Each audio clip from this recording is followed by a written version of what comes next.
Hello bankers, very good evening to all of you. Welcome to JAIB CIB वाला. So आज के इस particular session के अंदर हम लोग डिस्कस करने वाले हैं रिस्क मैनेजमेंट की. सो जो कि आपके 5 में से एक इलेक्टिव सब्जेक्ट है एंड 17th को हमारा पेपर है. सो हाउ टू प्रिपेयर और जो इम्पोर्टेंट एरियाज आपके हैं उन सब के ऊपर आज के सेशन के अंदर हम लोग डिस्कस करने वाले हैं. ओके, सो आई होप कि अभी तक आप सभी का एग्जामिनेशन का एक्सपीरियंस काफ़ी अच्छा रहा होगा. एंड अब बारी आती है इलेक्टिव सब्जेक्ट की. तो इलेक्टिव सब्जेक्ट के अंदर हमारे पास 5 सब्जेक्ट हैं, जिसमें से जो सबसे पहले हमारे पास है वो है रिस्क मैनेजमेंट. तो हम लोग रिस्क मैनेजमेंट की ही बात करने वाले हैं. तो कैसे आने वाले समय में इस पर्टिकुलर सब्जेक्ट को आपका प्रिपेयर करें और किन टॉपिक के ऊपर आप ज़्यादा टाइम स्पेंड कर सकते हैं. ठीक है, पहली चीज़ मैं सभी को एडवाइस करना चाहूँगा कि अभी तक आप लोगों ने जितना स्टडी कर लिया है, अगर जैसे कोई कैंडिडेट ऐसे जिन्होंने पहले से पढ़ा है आपका, सो आप उसी एरिया को लिमिट करते हुए आपका 1-2 दिन और कुछ नए टॉपिक को एक्सप्लोर कर सकते हैं. अदरवाइज वो जो पोर्शन आपने कवर किया उनमें अपनी स्ट्रेंथ को और ज़्यादा इंक्रीज कीजिए. ठीक है, उसके हिसाब से प्रिपरेशन कीजिए. अगर बिल्कुल नए हैं, बिल्कुल भी अभी तक स्टडी नहीं किया है, so this video will help you कि इंपॉर्टेंट एरियाज उनको आइडेंटिफाई, उनके कॉन्सेप्ट याद रखिए. अब देखो यहाँ पे न्यूमेरिकल्स का डर आपके अंदर नहीं होना चाहिए. They will ask about 80 to 85% paper will be based on application based questions. ठीक है, तो यहाँ पे न्यूमेरिकल्स वाला जो फेयर है ना उसको बिल्कुल हटा दीजिए. If they ask numericals, they ask based on basic fundamentals और कॉन्सेप्ट्स, जैसे वैल्यू एड्रेस के ऊपर आपका हो सकता है, या फिर रेटिंग से रिलेटेड आपके हो सकते हैं, प्रोविजनिंग से रिलेटेड आपके हो सकते हैं, वो सारी चीजें. ठीक है, so we have like module A B C D E F. आपका यहाँ से आपके पास बहुत सारे मॉड्यूल्स हैं. तो मॉड्यूल वाइज मैंने आपके लिए कुछ टॉपिक्स जिसको स्टार मार्क कर दिया है. सो जैसे पहला आपका है इंट्रोडक्शन टू रिस्क मैनेजमेंट. यहाँ पे आप अपना टाइम वेस्ट मत कीजिए अभी. ठीक है, so directly jump to the risk management framework. This is ये बहुत ही इंपॉर्टेंट है. ठीक है, सो रिस्क मैनेजमेंट फ्रेमवर्क जहाँ पे ऑल टाइप ऑफ रिस्क, जैसे आपका ऑपरेशनल हो, क्रेडिट रिस्क हो, मार्केट रिस्क हो, या फिर आपका लिक्विडिटी रिस्क हो, ठीक है, क्रेडिट रिस्क हो, वो सारी चीज़ें आपको यहाँ पे मिलेंगे. फ्रेमवर्क, ऑर्गेनाइजेशनल स्ट्रक्चर, वो रिस्क मैनेजमेंट कमिटीज, एल्को, वो सब चीज़ों के बारे में अच्छे से डिटेल में स्टडी कर लीजिए. That will help you. Okay, first one. Then we have ALM, asset liability management and interest rate risk. तो जहाँ पे गैप एनालिसिस आपका मिलेगा. ठीक है, due to ALMs asset liability mismatch कौन कौन से रिस्क अराइज होते हैं, जैसे फंडिंग रिस्क आपका आ जाता है, या फिर इंटरेस्ट रेट रिस्क आता है, लिक्विडिटी रिस्क आता है. तो ये रिस्क आपके इनके रिगार्डिंग आप अपनी अंडरस्टैंडिंग. लिक्विडिटी रिस्क मैनेजमेंट आपका रहेगा. ठीक है, इसमें अगर हम लोग बात करें मॉड्यूल बी का, so module B is all about credit risk.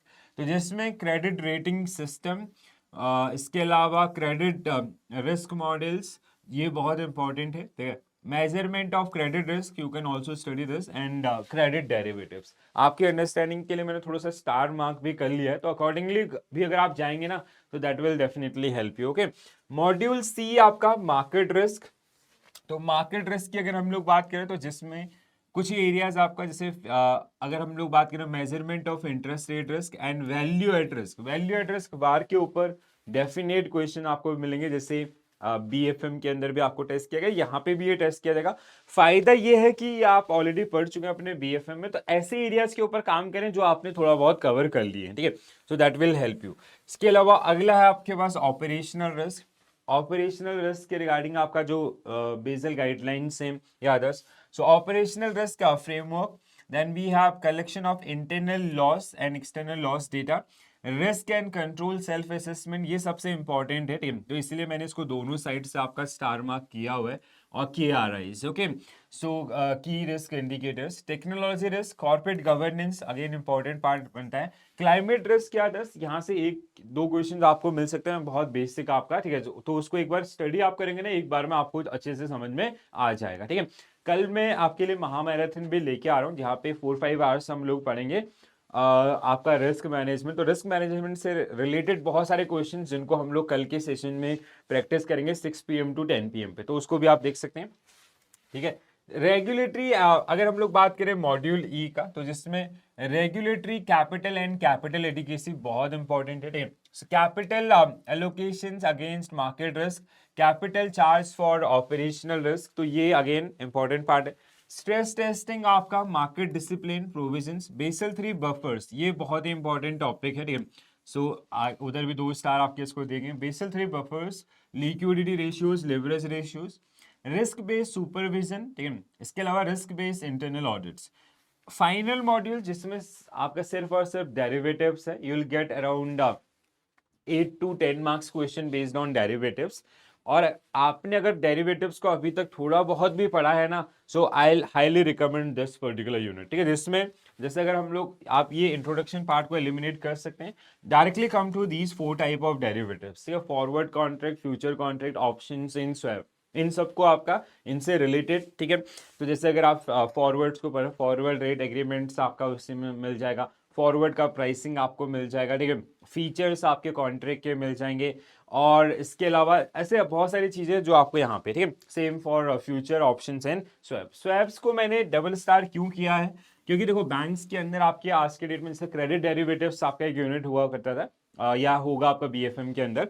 तो स्वैप्स जो है ना, यहाँ पे आपको डेफिनेट क्वेश्चंस मिलेंगे, जिसमें जैसे आपका टोटल रिटर्न स्वैप है या क्रेडिट डिफॉल्ट स्वैप, ऐसे टाइप के जो कॉन्सेप्ट्स हैं उनको थोड़ा सा अच्छे से पढ़ लीजिए, तो दैट विल हेल्प यू. तो ये कुछ आपके मतलब ये एज इट इज आपका जो सिलेबस है, कंटेंट है आपका एज पर IIBF, तो वो मैंने आपको यहाँ पे लेके चला. जैसे ये आप देख भी सकते हैं, जैसे हमने मॉड्यूल वाइज ये चीज मैंने आपको पहले कराई हुई थी, ठीक है. सो DEF ये सारे मॉड्यूल्स आपका यहाँ पे, तो कुछ इस तरीके से आप अगर अगले 5 दिन के लिए जो मेजर टॉपिक्स हैं वो मैंने आपको हाईलाइट कर दिए, स्टार्ट कर दिए, एंड जहां से बार बार आपके क्वेश्चंस पूछे आते हैं. तो इंट्रोडक्शन वाला पार्ट में अगर आप जाएंगे, so will find at least 50 pages. Just ignore that particular one now.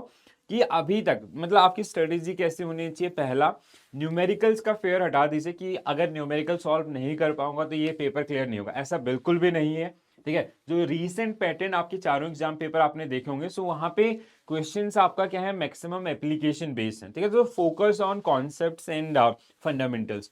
तो कॉन्सेप्ट्स, कुछ कॉन्सेप्ट ऐसे हैं जैसे कैपिटल एडिक्वेसी बफर्स हैं, ठीक है, या फिर आपका कैपिटल कन्वर्जन बफर है, या फिर जो बेसल गाइडलाइंस हैं आपका टुवर्ड्स ऑपरेशनल रिस्क और टुवर्ड्स लिक्विडिटी रिस्क और मार्केट रिस्क, या बेसल्स के जो तीनों पिलर्स हैं. तो ये कुछ एरियाज है ना जहाँ पे आपके स्टडी मांगते हैं, और अगर आप इनको थोड़ा सा टाइम दे के पढ़ लें अगले 3-4 दिनों के अंदर, तो आप अभी भी गेम में बने हुए हैं, ठीक है. प्रैक्टिस के लिए मैं आपके लिए मैराथन्स करता रहूंगा. एक मैराथन मैं कल आपके लिए लेके आऊंगा, और अगली मैराथन हम आपका 16 को करेंगे 6 बजे से, और कल भी आपका 6 बजे से. तो आप थोड़ा सा फंडामेंटल कॉन्सेप्ट्स पे यहाँ पे फोकस कीजिए, और वो आपको कहीं ना कहीं हेल्प मिलेगा, ठीक है. हेल्प करने वाला है आने वाले एग्जामिनेशंस के अंदर.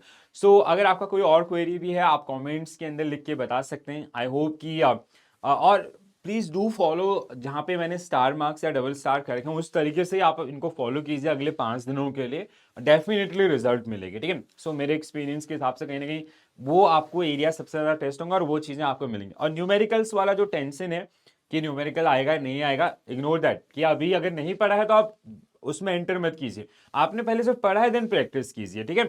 और इसके अलावा जैसे अगर दूसरे एरियाज में हम लोग बात करें, कॉन्सेप्ट बिल्डिंग पे ज्यादा से ज्यादा फोकस करें, क्योंकि ये कॉन्सेप्ट ओरिएंटेड आपका पेपर है जहां पे आपको मैक्सिमम क्वेश्चन देखने के लिए मिलेंगे. Okay, so hope you found this particular video useful. If you have any other query, please do mention into the comment section, and please do join tomorrow's marathon session at 6 p.m. Okay, so this is it from my side. Thank you for watching this session. Bye bye. Take care all. Have a nice day. Thank you.